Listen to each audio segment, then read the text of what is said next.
Tra le cose che trovo, ricevo questo giornale, vi faccio vedere con Veneti, Veneto Stato, due parole, un obiettivo. È uno dei vecchi simboli, penso, sì. che si vede che però non sarà più.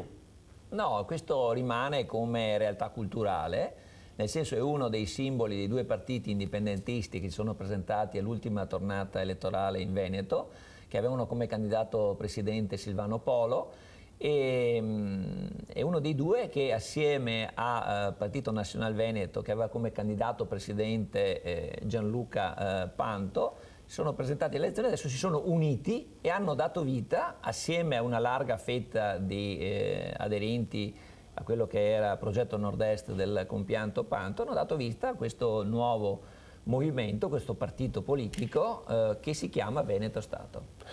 Dal campanile butta Bossi o Di Pietro? Posso dire la verità, Di Pietro. Dal campanile butta Bossi o Di Pietro? Io penso Bossi. E le dico fantastico! anche perché... Della sì, serie sì. non No. ci ho capito un c! Questi butta Di Pietro, Ma tanti sapete- è No, fantastico. faccia motivare, però. Me lo faccia motivare. Allora, ma per me Bossi è uno che ha portato fuori, è come Perché Napoleone. sorride lei adesso? È come Scusi, Napoleone, che è una sventura per il sorride lui, Veneto. so capito perché. È una sventura per il Veneto, Bossi, come Napoleone, sì, ahimè, perché purtroppo c'è una base che è stata illusa, che è tuttora così destinataria di promesse e di dichiarazioni roboanti, ma non portano a casa i risultati. Ma non è neanche a sto Rispetto punto, a quando lei era nella Lega, non riconosce Bossi o non riconosce la Lega? non riconosco Bossi. Per me la Lega era una cosa importante, che è stata, era un progetto importante che è stato portato fuori strada. Siamo nel fosso. Perché non... Ma scusi, chi parla di Trote e di Delfini? Cioè questo si sta creando anche il dopo Umberto, si sta creando, ha tirato avanti il figlio, ha detto il mio successore sarà Roberto, e ha detto ma è il Delfino, no è la Trota. Giochiamo con queste cose importanti. Un progetto politico deve essere fondato su idee, su cose, su idealità, non sulla persona. Veneto Stato è una spontanea iniziativa che è nata dalla base, e come ogni movimento politico ambizioso la cosa migliore è che siano i cittadini, che sia il popolo, che sia la gente che prende l'iniziativa di dar vita ad un soggetto di cui si sentiva la necessità, perché riteniamo che gli annunci verbali, le promesse e gli impegni che non si realizzano debbano trovare attuazione con evidentemente l'avvio... Cerchiamo di essere schietti. L'avvio di una nuova iniziativa. Ho parlato perché... di due formazioni, due sigle nuove, ci sono amministrative in vista nella prossima primavera, voi ci sarete? Senz'altro. Per me è indifferente, come peraltro è nella legalità, nella legge meglio, parlare di partito o movimento, è una disquisizione di lana caprina, quindi inutile. Ma sembrava dire partito una volta, era un po' demodé. No, sul piano della comunicazione. Voi andrete da soli? Credo di sì, senz'altro. Nella vostra logica ci possono essere alleanze? Ma non escludiamo nessuna alleanza, se ed in quanto viene appoggiato il nostro progetto. Voi sareste contrari a uno Stato Veneto? Io sì. Ecco, allora vuol dire che non ci conoscete. Posso spiegarmi?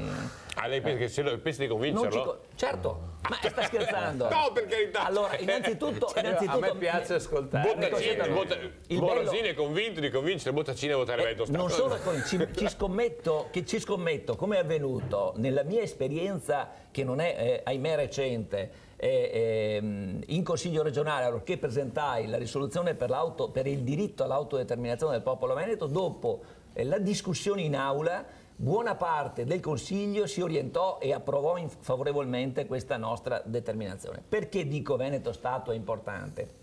E convincerò, è una sfida, la registri questa cosa, convincerò Bottacin a pensare diversamente su questo punto, e lo dico senza prosopopea, senza illusione, con i piedi per terra come nel mio modo di fare e anche come il mio lavoro mi impone quotidianamente, quindi con realismo. Innanzitutto, se Bottacin, come io sono convinto, crede nel federalismo, chi è federalista crede negli stati, perché non c'è nessun Stato federale che non è suddiviso in stati territoriali. In questo articolo si parla di una scelta che riguarda in Sardegna un orientamento, un indirizzo verso l'indipendenza della regione sarda, che è promosso non soltanto dal governatore della regione, nei termini che poi, se mi consente, dottor Fioravanti, le leggo, ma che è appoggiato perfino dai 14 consiglieri del PD, i quali hanno firmato, leggo testualmente, una mozione nella quale si rivendica il concetto di sovranità dell'isola. Allora io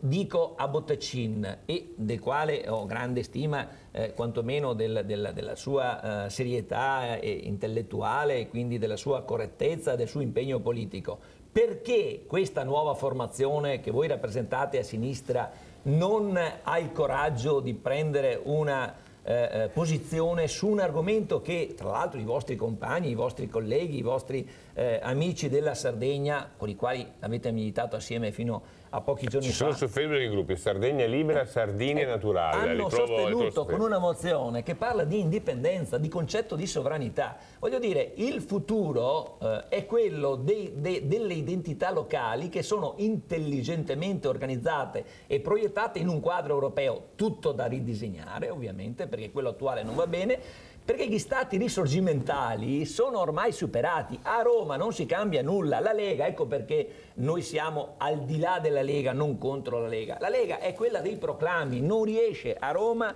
più a realizzare quello che era il suo progetto federalista, perché non è federalista, come abbiamo spiegato la volta scorsa da queste antenne. Quindi l'obiettivo che abbiamo noi è quello di convincere Bottacin e gli altri amici che lavorano a sinistra della necessità di parlare di sovranità e di indipendenza attraverso il mezzo dell'autodeterminazione. Lei lavora a sinistra? No. No. No. Dichiaratamente no, e quindi niente a fare. Cosa? Non lavora a sinistra. Vabbè, dove si colloca adesso? Quando il PD è diventato inesorabilmente e irreversibilmente un partito di sinistra, sono andato in difficoltà, insomma, e ho fatto questa scelta. Ma io a Morosini dico una cosa semplice. Io sono per il massimo dell'autonomia e il massimo dell'autodeterminazione del popolo veneto.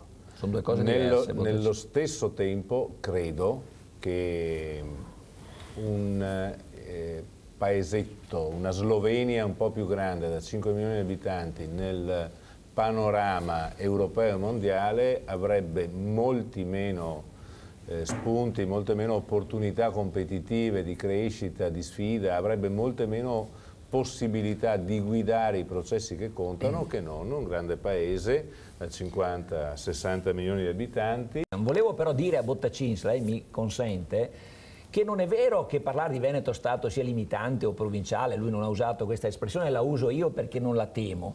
Perché lui vede i 5 milioni di abitanti circa del Veneto, io vedo i 380 milioni dell'Europa piuttosto che i 60 dell'Italia. Che cosa voglio dire? Voglio dire che trovare la propria identità, trovare dei valori che uniscono all'interno di un territorio che può avere una vitalità economica, che ha un'identità sociale e culturale, è un elemento di straordinario valore, è un elemento virtuoso che trascina anche altre realtà regionali, che si collega ad altre realtà regionali, per esempio dell'Europa. Facciamo l'esempio ormai che ha stancato, ma è bene ripeterlo, della Catalogna, della Scozia, per non dire della Baviera, tutte realtà che hanno una situazione analoga alla nostra, socio-economica in particolare, e che vogliono valorizzare la loro identità in un quadro europeo, quindi non rapportato come noi nel Veneto ai 60 milioni di italiani, ma rapportato ai 380 milioni di europei. Quindi altro che provincialismo, vuol dire valorizzare al meglio le proprie risorse, sono tantissime, per competere in un mondo più ampio che è quello europeo e anche mondiale.